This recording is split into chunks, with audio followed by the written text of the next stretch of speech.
I'll tell you what, this may be as packed as the Attorney General's office has ever been. Hey, first of all, let me say thank you to all the hardworking folks that came here today. It really means a lot. I know that we have many people here represented from a wide variety of places and different organizations. I see legislators who are here today. It really warms my heart because I think this is one of the most significant fights that we've had in the Attorney General's office, and it means an awful lot, not only for the great state of West Virginia, but for many of the hardworking families in the Mountain State. And so I'm really deeply grateful for you coming, because this is how we move West Virginia forward and help her reach her potential. Now, early in 2019, we were reading a lot about the fact that the Fourth Circuit had rejected the application. The Fourth Circuit had said that the pipeline had to come to a grinding halt. And as we started reading more and more closely and scrutinizing that opinion, we knew it was dead wrong. You cannot set up literally an impenetrable federal barrier to economic development, not only under our Constitution or our law, but under the statutes, the Mineral Leasing Act.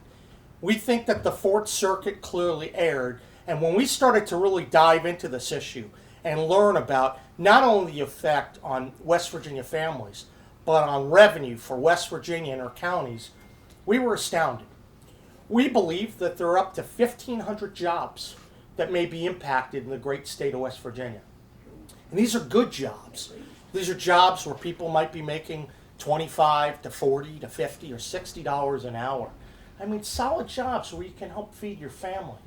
That matters here in West Virginia. We looked at the counties that it's affecting. You know, if you look at the original point on the pipeline and the counties in West Virginia affected, if you look at Harrison, Lewis, Upshur, Randolph, Pocahontas, and a lot of the derivative jobs in Doddridge and some of the other counties, Tyler County, you see not only how many families are affected, but the tax revenue for all of those counties. We believe it could be approximately $400 million over a number of years.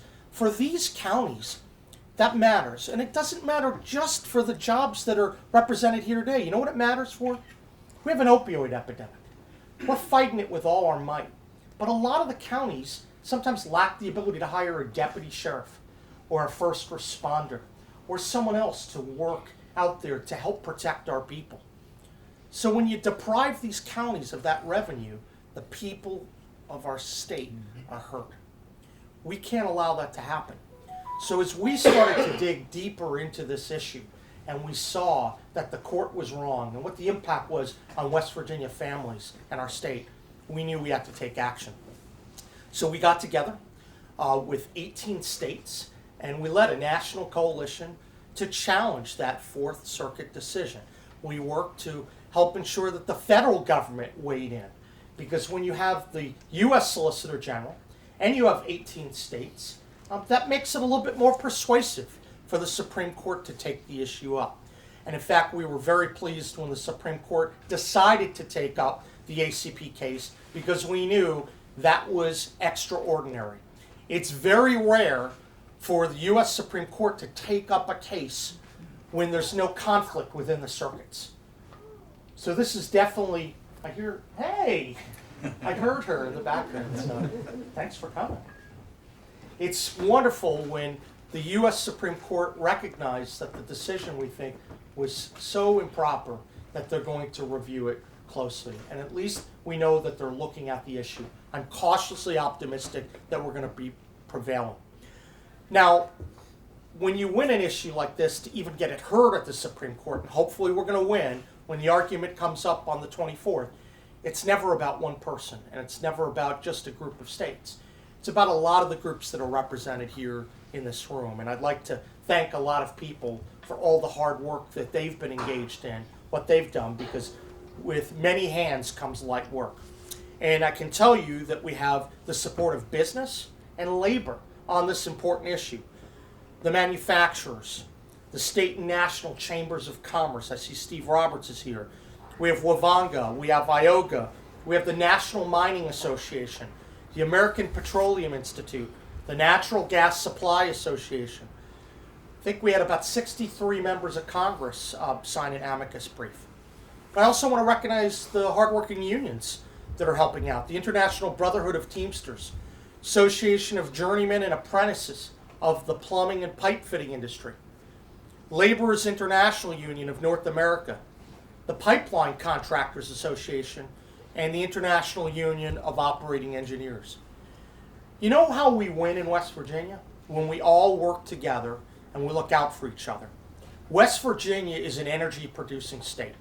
We're really dependent on the very many energy jobs all across West Virginia. To win, we have to make sure we come together and put working families first. That's why you're all here today. It's about your families. It's about making sure that you can feed them and take care of them. I'm here to do the same in the West Virginia Attorney General's office. And I feel good about our arguments, and it means a lot that everyone stepped up today to do the hard work and to make sure that we could prevail in court. Reminds me a little bit of some of the work we did to stave off the Obama power plan. You guys all remember that? Oh, yeah. We took President Obama's lawless policy all the way up to the U.S. Supreme Court, and we won. That saved many thousands of jobs. Well, there are a lot of jobs at stake here as well. And with the large team we have in place, I have great confidence that we're going to be successful. So with that, what I'd like to do is to recognize a few people that are here and turn it over to some folks for remarks. First, I know there are a lot of legislators that are here today. Would folks raise their hand? I can see a number of people here. Please, why don't you all speak and recognize. So we've got my friend here, Delegate Jeffries, and I know Ed Gaunch is going to speak again, Delegate Hartman, and Caleb, thank you very much for coming. Do we have some others here? Oh, Senator, how are you? And Terry Waxman, and am I missing anyone else? All of these folks understand the importance of coming together and ensuring that this project can really move to fruition. And remember, it's not just about the Atlantic Coast Pipeline. This is about the future of pipeline development in West Virginia and our entire country. Let's make sure that we win, and then let's ensure that the hardworking families know they're going to have a great place to live and work for the next few decades. So we appreciate everyone coming. I'm now going to turn the mic over to Commerce Secretary Ed Gaunch, who can talk about the impact this has on economic development in West Virginia. Thank you, sir.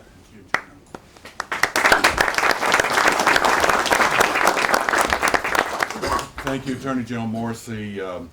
I'm honored to be here. And look, this is about so much more than a legal decision.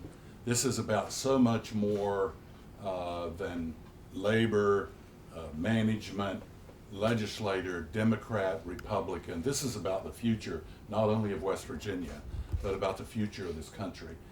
And so we're here. I'm here to, on behalf of the governor, to support this action. We applaud you, Attorney General, and the 18 other states or 18 states who've gotten together. From a commerce standpoint, I try to think logically. Does it make sense? Truthfully, it makes no logical sense what the Fourth Circuit did. Makes no sense. But from a commerce standpoint, let me tell you, this is about jobs. This is about families. You just look around me here. This transcends every other division that the state usually argues about. We're all of one accord on this issue. This pipeline, these pipelines need to be built. It's about jobs. It's about hundreds of millions of dollars of revenue at a time when the state desperately needs it. Programs that need funding. That's what it's about. Yes, it's about severance taxes and other things, but mostly it's about jobs. The direct jobs that people will these men and women have putting those pipelines into the ground. But think of the trickle and ripple effect, the people who supply the equipment, the people who feed these men and women breakfast, the people who supply tires, on and on and on. This is the right thing to do. We applaud you. We'll be behind you all the way. Appreciate it.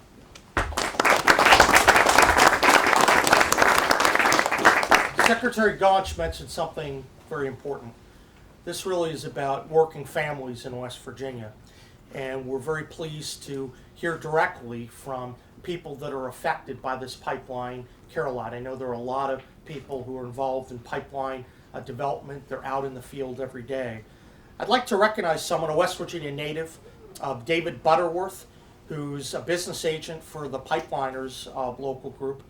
David, are you? I'm right here. Nearby? Why don't you come up and say a few words? Thank you very much.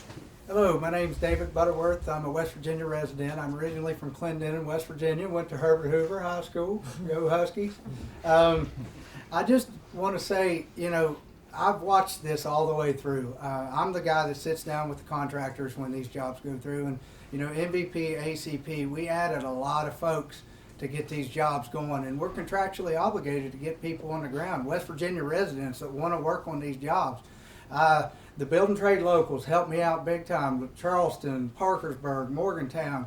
When we were hiring actively, it was tough to get these jobs manned, but we got it done. And here we are, we're working, everything's good, and the rug just gets jerked out from under us. Now I don't have enough work for my people up here in this part of the world. And I just want to say we need to get this thing going so our folks can go back to work, and we are ready to get the folks down here. It wasn't hard. Look at this room right here. All I had to do, 4 o'clock last night, I found this out, put it on Facebook, and look at where we're at.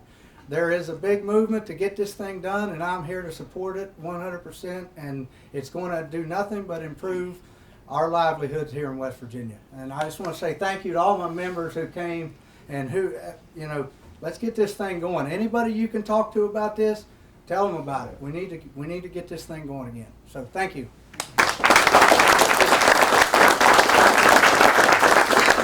Anyone else want to say a few remarks?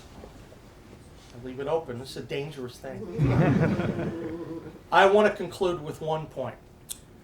Across the country, people are looking at this very important argument on February 24th. And they're looking at it because they know if you set a precedent that you can't put a pipeline, even if it's buried 600 feet under federal land, you're going to bring to halt so much economic development in our country. Yeah. And at a time when we strive for energy independence as a nation, it's critical that we can't have such setbacks, especially things that are wildly inconsistent with the statute. So we're petitioning the Supreme Court. We have great respect for the body. We're asking for them to make the right legal choice. And we're very optimistic with what will happen. So I'm grateful that everyone came here today. Happy to answer any questions from the press. When do you guys expect to have a definitive answer?